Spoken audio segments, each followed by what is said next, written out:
This module is about safeguarding protected species in the Empire Wind Project area and the important role of a dedicated visual observer. Let's get started. Welcome to Empire Wind. Knowing what to do and how to identify different marine species is more than a task. It's a responsibility we carry with pride. Our operations thrive when we work in harmony with the environment. Your participation helps us comply with essential permits and protects the marine life around us. Together, let's create a culture of care and collaboration. Your journey with us begins now. Environmental care and stewardship is a fundamental commitment at Empire Wind. The seriousness of this mandate cannot be overstated. Our license to operate depends on it. Compliance ensures we protect the environment, and our operations continue responsibly. Each one of us on board plays a vital role in this mission. Our collective efforts maintain the integrity of our project and the trust placed in us. Together, let's uphold these standards with diligence and dedication. Our obligation to the law and the environment is clear. Having a dedicated visual observer, DVO, on every operating vessel is required. This role is crucial in spotting protected species and preventing vessel strikes. After this training, each of you may assume the responsibility of DVO. While acting as a dedicated visual observer, your only role is to observe the surrounding areas for protected species. If you are not appointed as a DVO but observe protected species while at work, you should always contact the DVO. Click to see the duties of a DVO. The primary duty of a DVO is continuous observation for protected species. The DVO will use advanced monitoring equipment to detect and record these species. The DVO must know vessel strike avoidance measures and be familiar with and enforce minimum separation distances from protected species. In order to ensure compliance with these separation distances, the vessel can slow down, remain parallel to the animal's course, and avoid changes in direction until the animal has left the area. The DVO works with the vessel captain or vessel captain's designee and must efficiently communicate with the members of the crew in order to properly carry out vessel strike avoidance maneuvers when needed. Thorough documentation of all protected species observations and interactions is mandatory. A daily DVO log must be maintained and submitted for review. The DVO is responsible for regularly checking each of these information sources at the beginning of each shift and then every 4 hours to stay informed of new developments. While acting as a dedicated visual observer, your only role is to observe the surrounding areas for protected species. Do you think this statement is true or false?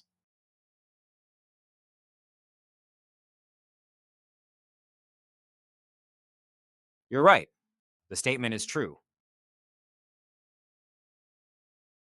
Hey again. Please click on the questions and I will answer them. What should the DVO understand while on duty to prevent vessel strikes? The DVO must know vessel strike avoidance measures and minimum separation distances to prevent vessel strikes. Who is responsible for ensuring compliance on board the vessel? Every one of us on board the vessel is responsible for ensuring compliance.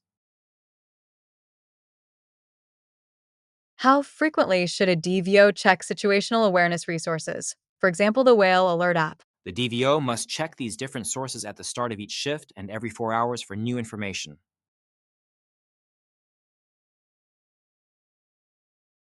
As a dedicated visual observer, DVO, understanding that whales spend time at or near the surface is critical. The time they spend at the surfaces places them at heightened risk for vessel strikes. One of your duties as a DVO is to avoid vessel strikes, since they can have disastrous consequences for the whales and for our project. Adhering to established separation distances is not optional, it's a strict requirement. These buffers are set to ensure a safe space between our vessels and protected species. Your participation in upholding these measures is key to our shared mission of safeguarding marine life and our project's integrity. Flip the cards to see what to do if you observe a protected species. Upon sighting a protected species, immediately notify the vessel captain or captain's designee. Then, locate the protected species flow chart and follow the instructions.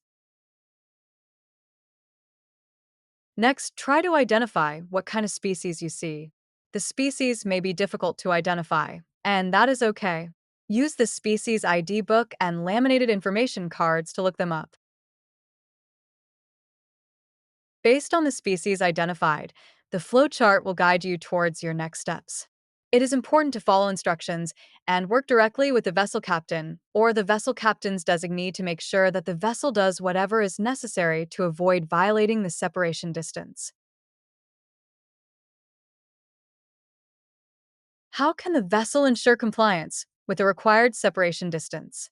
Select the answer you think is correct.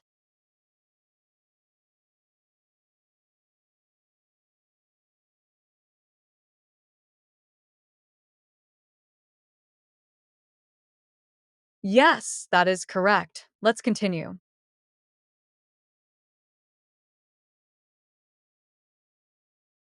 Toggle on and off to see the separation distances for different marine species you might observe. The vessel is required to keep a separation distance of 50 meters from dolphins and seals unless the dolphin approaches or is bow riding the vessel.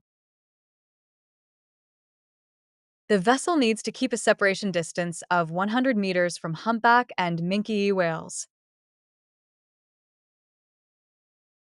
The vessel is required to keep a separation distance of 500 meters from North Atlantic right whales, fin whales, sei whales, sperm whales, sea turtles, sturgeon, oceanic white-tip sharks, and giant manta ray.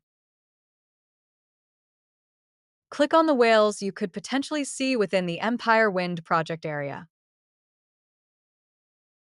You can identify the North Atlantic right whale by its large, dark body, lack of dorsal fin, and unique callosity patterns on the head. The North Atlantic right whale is one of the world's most endangered whale species. The North Atlantic right whale has a distinct V-shaped blow. The humpback whale is characterized by its long pectoral fins, knobbly heads, and acrobatic behavior, such as often slapping its tail at the surface. The fin whale has a sleek, streamlined body, asymmetrical coloration on its lower jaw, and a dorsal fin at the tail end. It is one of the most cited large whales in continental shelf waters. The sei whale has a slender body and a prominent dorsal fin further back on the body. The minke whale is relatively small and has a pointed snout. It often displays a distinctive white band on each flipper and a chevron-like pattern on the back near the head flippers that can help to differentiate it from other whales. The sperm whale is recognized by its massive square-shaped head, prominent blowholes on the left side, and distinctively wrinkled skin. Click on the picture of a blow you think belongs to the North Atlantic right whale.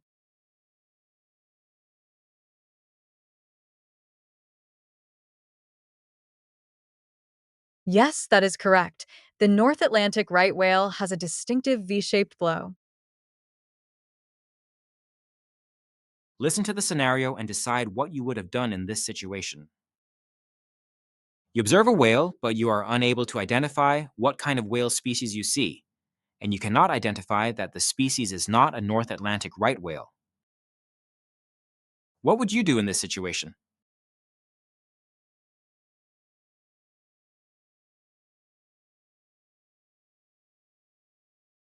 That is correct. If you are in doubt, you report the whale as a North Atlantic right whale. However, if you are able to identify that the unknown species is not a North Atlantic right whale, then you may report it as unknown. For example, perhaps the whale you've spotted has a visible dorsal fin. Since North Atlantic right whales do not have a visible dorsal fin, you have now confirmed this is not a North Atlantic right whale. Since this has been confirmed, you may report it as unknown. Please contact the Empire Wind Marine Coordination Center if you have any questions. Listen to the scenario and decide what you would have done in this situation. You observe this whale. Would you report it as a North Atlantic right whale?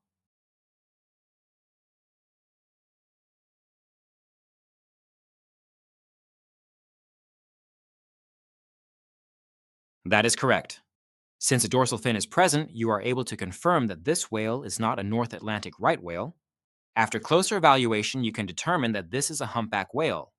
However, if you are not able to determine this is a humpback whale, then you should report this whale as unknown. Sea turtles are also especially prone to vessel strikes because they are slow moving and must surface to breathe. Because of their size and dark coloration, they can be difficult to spot, so it's especially important to keep an eye out for them. Click on the hotspots to learn more about the endangered sea turtles that may be found in the Empire Wind Project area. The Kemp's Ridley sea turtle is the smallest marine turtle in the world, weighing only 70 to 100 pounds. It has a rounder shell, sometimes called a dinner plate shell, and has an olive green color. The loggerhead sea turtle weighs up to 350 pounds. It has a large head compared to its body, large, powerful jaws, and is reddish brown in color. The green sea turtle is the largest hard-shelled turtle. It can grow to around 4 feet and weigh up to 400 pounds. The leatherback turtle is the largest of the sea turtles. It can grow up to 6.5 feet and can weigh up to 2,000 pounds. Unlike other turtles, the leatherback sea turtle lacks a hard shell but has a more leathery appearance.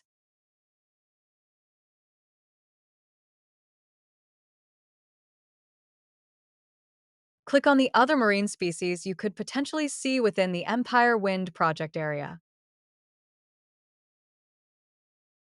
These are the most common dolphin species you may see. Dolphins are commonly spotted within the project area. Please note that they may decide to approach the vessel voluntarily. Please refer to the protected species flowchart to determine what actions are needed when near dolphins. These three seals are most likely to be seen in our project area. They can be difficult to spot in open water, as only the head typically sticks out. This image shows protected fish and other species you might observe within the Empire Wind Project area.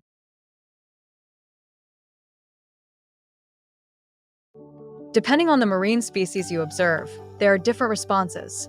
If you observe a whale, sea turtle, sturgeon, or manta ray, you must immediately notify the vessel captain or the captain's designee. They will contact the Marine Coordination Center and other project vessels, and it must maintain its separation distance or shift away. If the protected marine species you see is stranded, entangled, injured, or dead, or the vessel has struck a protected species, you move to the left side of the flowchart to determine next steps and actions. If the animal is not injured or dead, you move to the right side of the flowchart to confirm what type of protected species you have observed. Like this, you move your way through the response flowchart. You can find this response overview on all our vessels. Please use it to help you navigate situations at sea. Listen to the scenario and decide what you would have done in this situation. You observe a whale directly ahead and within the current path of the vessel. What would you do in this situation?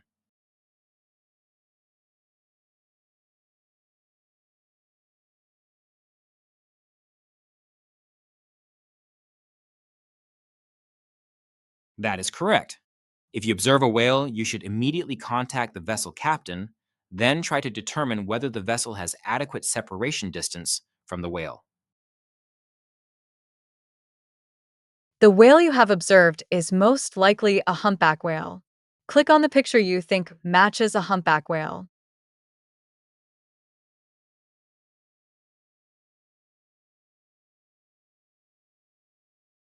Yes, that is correct. Let's continue. Listen to the scenario and decide what you would have done in this situation. The humpback whale you have observed appears to be 200 meters away from the vessel. Based on its behavior, it does not appear to be stranded, entangled, injured, or dead. What would you do in this situation?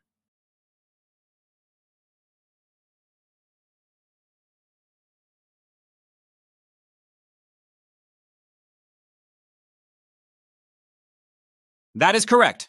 The separation distance required for humpback whales is 100 meter. Since the vessel is 200 meters away, the vessel can maintain its current separation distance. The DVO must maintain a vigilant watch of the whale.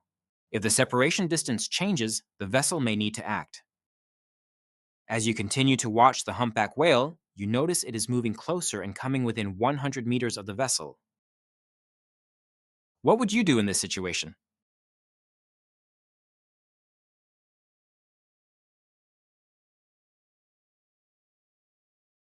That is correct. The vessel has taken appropriate action. Now the vessel must complete the Marine Protected Species form and send it to the Marine Coordination Center for quality check. Click on the hotspots to learn more about how to report a marine species observation. If you are appointed as DVO, you report your marine species observation using this Marine Protected Species Sightings form. The form will be sent to the Marine Coordination Center. In the form, you fill out what type of marine species you have identified, the species' initial and closest distance to the vessel, and the actions taken to avoid and protect the species. Remember to include photos in the report. This is especially critical if the sighted species is entangled, injured, dead, or involved in a vessel strike. Click on the tabs to learn how to act if you spot a bird or bat. During the project, we need to consider birds and bats, too. A complete overview of the birds and bats in the project area are available on the vessel. We must pay extra attention to birds nesting or roosting on our vessel. This flowchart shows how to respond if you see a bird or bat. You must report the bird or bat if it is dead or injured and found on the vessel during construction, operations and maintenance, and decommissioning. This flowchart can be found on board the vessel. Use this form to report your sighting. Remember to include photos of the bird or bat, if safe to do so. Here are a few pictures of bird and bat species that you may encounter.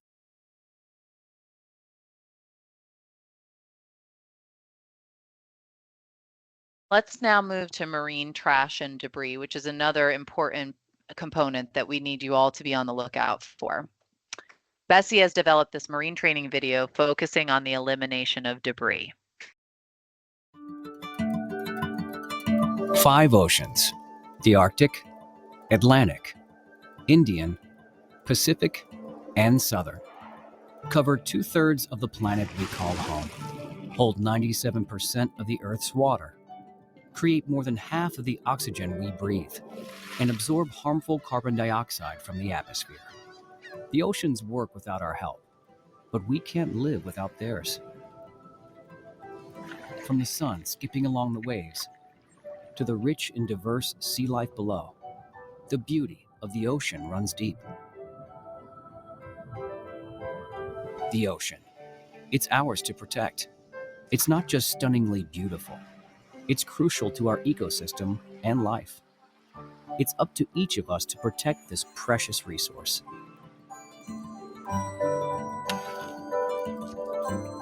Plastic bottles, cigarettes, cardboard boxes, any man-made object that makes its way into the ocean or washes up on a beach is marine debris.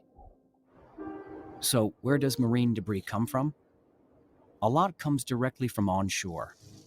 Even far inland, packaging tossed out is washed into drains and ditches, then to canals, creeks, and rivers, and eventually to the sea, adding tons of pollution that threaten sea life. In fact, humans are responsible for dumping more than 14 billion pounds of garbage into the oceans every year. The bad news is, 80% of waste comes from onshore and 20% from offshore. The good news is, even less comes from oil and gas facilities. so we're already leading the way in helping to protect our oceans. But by continuing to work together and being vigilant every day, we can do even better. There's plenty of blame to go around, but there's also plenty of steps we can take to help turn the tide and start protecting the oceans. Wherever marine debris ends up, it's an inconvenience for some, but deadly for others. Every year, marine animals, seabirds, turtles, and thousands of other species get tangled in a web of plastic trash, trapped, suffocated, dying. Marine debris, often mistaken for food, can have deadly consequences. A vital part of the sea turtle's diet is the jellyfish, which unfortunately looks a lot like a plastic bag. Confusing plastic for food is especially hazardous for sea turtles like this green sea turtle. The leatherback sea turtle, the largest of all, eats jellyfish for almost 100% of its diet. Marine debris won't go away on its own. For example, let's look at how long it takes some ordinary objects to decompose in the ocean. The lifespan of a fishing line, believe it or not, is 600 years. So if you cut bait today, that fishing line would still be floating around in the sea till after the beginning of the 27th century. And the plastic bottle that took you a few minutes to empty?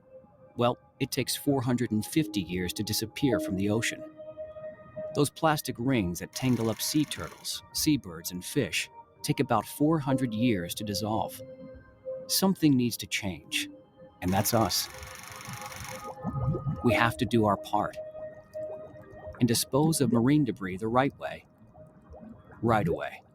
Because the ocean is our lifeblood, and it's worth protecting at all costs. Captain Charles Moore is one of the world's leading experts in marine debris. He's the founder and research director of Algalita Research and Education in Long Beach, California. We've come to realize that our flotsam, the waste that we generate that floats, accumulates in vast subtropical gyres, as they're known. There are 5 of these on Earth, equaling practically the surface area of the land itself. When I crossed it in 1997, I saw evidence of it and went back with scientific sampling equipment 2 years later, and indeed found that there was so much of our trash there that it outweighed the zooplankton in the area by a factor of 6 to 1. There's a solitary feeder the size of an anchovy called a myctophid, a lanternfish, and these lanternfish are 55% of total fish biomass. They feed all the other fish, and they are eating plastic. We found 35% of them with an average of 2 pieces of plastic in their stomach. So we're very concerned that plastic pollution will lead to a crash in the open ocean ecology. Every bit of plastic ever made still exists, except for the small amount that's been incinerated. If the Pilgrim sailed to America with plastic dinnerware, we'd still be finding traces of it on the beaches of the Atlantic. A problem we've got to start wrapping our minds around if we're going to have any chance of saving the environment as we know it. It's transforming the open ocean, I can swear to that.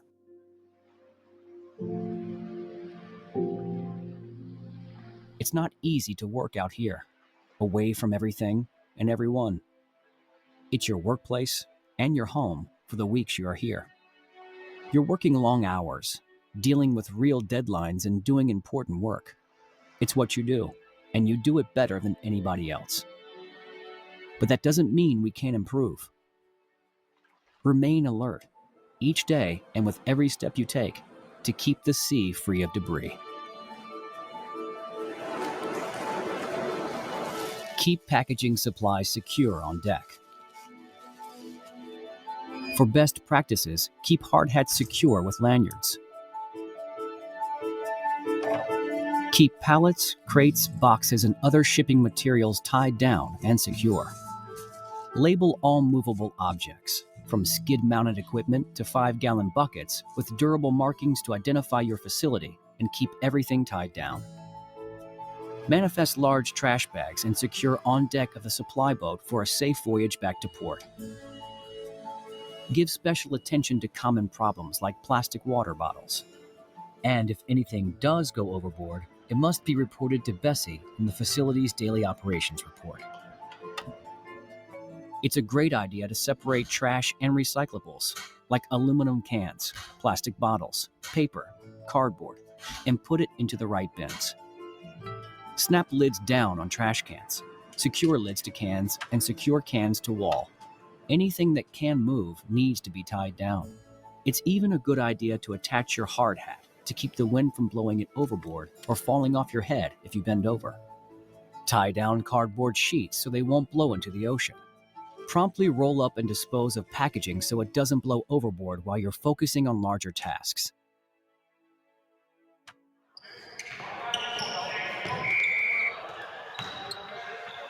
Smith shoots and misses. Rodriguez is there for the rebound. He takes it to the basket. It's a slam dunk. Good assist and save. Best practices make the best teammates. Remember, when it comes to preventing marine debris, never let your guard down. We're all on the same team, helping to back each other up, and if need be, help to provide that assist. By working together, we can keep the sea free of debris. Deposit trash in cans, tie down lids, pallets, hard hats. Label and secure anything and everything that could be lost overboard due to a big storm or sudden gust of wind.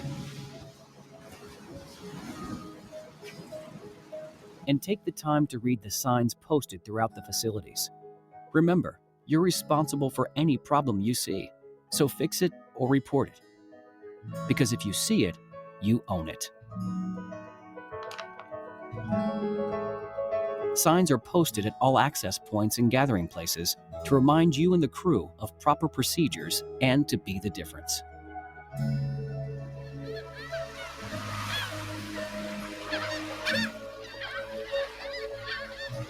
We have a choice to make. The ocean can look like this or this. It's up to you, and you, and you, and we're all on the same team. Together, we are making a difference, and that's making all the difference in the world.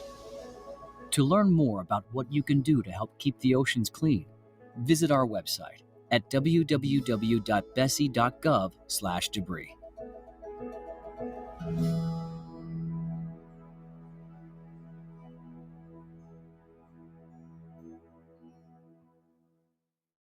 We've provided some additional educational materials in the links here, and also they can be found in your manual. And how about marine oil spills? So these spills can be caused by ocean-going vessels associated with our project, but also other issues such as collisions or equipment failure, overfilling of a vessel. Similar to marine debris, these spills can injure or kill marine species and can damage and destroy sensitive marine habitats. If you see any sheen or any identified spill, we need to report this immediately to the onboard Equinor vessel rep, who will then notify the National Response Center. If NRC reporting or the National Response Center reporting is not practical, then spill reports may be made to the U.S. Coast Guard Sector New York and New Jersey. So I want to congratulate you on sitting through all of this information. I know it was a lot. You do have that manual. You do have other people around you and resources to consult. And I'll just leave you with a few key points to remember here as you embark on your duties as a DVO. Please be proactive. Communicate effectively, ask questions, raise these questions. Don't be afraid to speak up. Please follow all vessel speed restrictions. Everyone is responsible to maintain a vigilant watch, so please keep an eye out for these species, even as you're walking around the vessel, and alert someone if you see something. Lastly there, obviously, if you see something, say something. We really appreciate your attention to this and try to keeping our marine environment safe as we go forward with our operations. Thank you all so much for your time.